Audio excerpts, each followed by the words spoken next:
निर्मलाजी नमस्कार। कस्तो छ तपाईलाई? ओहो, अनि छोरी पनि आएको? के अरे छोरीको नाम सिर्जना सुवेदी, निर्मलाजीको छोरी। अनि कस्तो छ? बस्नुहोस्।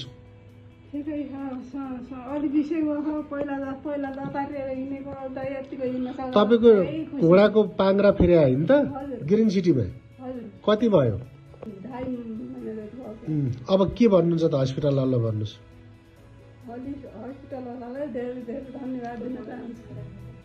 छोरीले के भन्छौ त? मम्मीको चाहिँ यति ठुलो चाहिँ काम गरियो ग्रिन सिटीबाट, कस्तो लागिरहेछ सिर्जना? हो,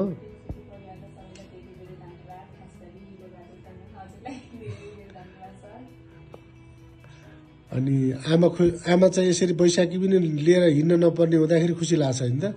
अस्ति मनोकामना पनि गएको चाहिँ देखेको थिएँ मैले भिडियोमा। अनि तपाईँ मोटाउनु पनि भएछ।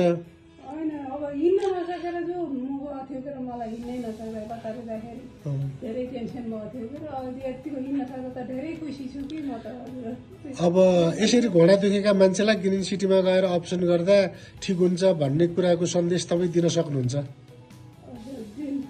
के भन्न सक्नुहुन्छ? मलाई अब यस्तो घोडा दुखेर यस्तो भएर ग्रिन सिटी हस्पिटलमा गएर उपचार गरेर यतिको हिँड्न सक्ने भए हजुरहरू पनि घोडा दुखेको बिमारीहरू त्यहीँ गएर सन्चो हुन्छ भन्ने भन्न सक्छु। ल ठिक छ। हजुरको घर गुल्मी छत्रकोट गाउँपालिका वार्ड नम्बर 3 पल्लीकोट होइन त? छत्रकोट 2 वार्ड नम्बर 6 हो। पल्लीकोटमा पर्यो नि त होइन त? पल्लीकोट तर चाहिँ त्यो त अहिले त छत्रकोट गाउँपालिकामा पर्यो नि होइन? ओके, ल गुड। ल अरू केही भन्नु छ त सिर्जना? आज के डक्टरलाई चाहिँ फलोअपको लागि आएको हो? कति भयो अपरेसन गरेको? 1.5 महिना भयो। 1.5 महिनामा आमाको अवस्था यो हुँदाखेरि तिमी पनि खुसी छौ। ल अब तिमीले आमालाई धेरै सेवा गरेकी छौ, तिमीलाई पनि धेरै धेरै धन्यवाद। अब ग्रिन सिटी हस्पिटलको तर्फबाट त अब हामीले गरि नै हाल्यौ होइन?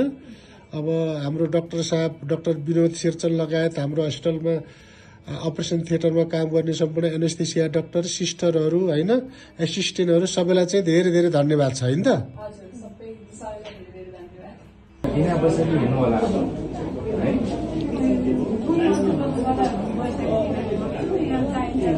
चाहिँदैन अब चाहिँदैन। अब बिना बसेकै ढुक्कले खेला चाहिँ अलिक कम भएको छ, अझ बढाउनु पर्यो। सिधा बोलाउने खुम्चा चाहिँ अलिक बढाउनु पर्यो। अनि बातको औषधि चाहिँ खाइराख्नु छोड्नु भयो। म एउटा रगतको जाँच गरेर हेर्छु।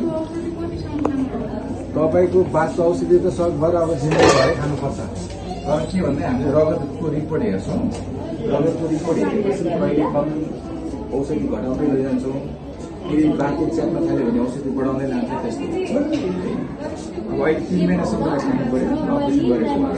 त्यसपछि चाहिँ हामीले औषधि घट्दिनु। आज एउटा चाहिँ रगतको जाँच चाहिँ गर्छ। युको रिप्लेसमेन्ट गर्नुभयो नि यहाँ पहिलो पेसेन्ट हो। अस्ति मनोकामना गएर आउनु भएन?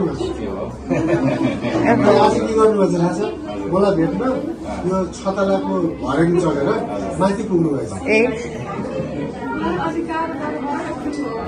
पानीमा भएर यत्रो वर्ष तपाईँ नटिकिकन हिँड्नु भयो। अब त उहाँको वेट पनि बढेछ होइन? अब मलाई लाग्छ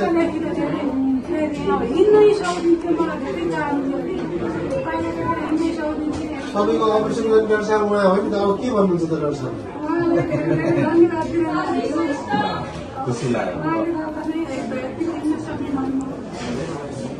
तपाईँहरू राम्रोसँग हिँडुल गर्न सक्नुभयो भने त्योभन्दा ठुलो खुसी हामी केही पनि हुँदैन है त?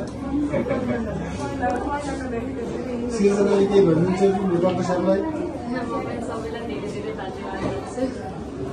एउटा ब्लडको चेक गरेर त्यसपछि ल धेरै धन्यवाद।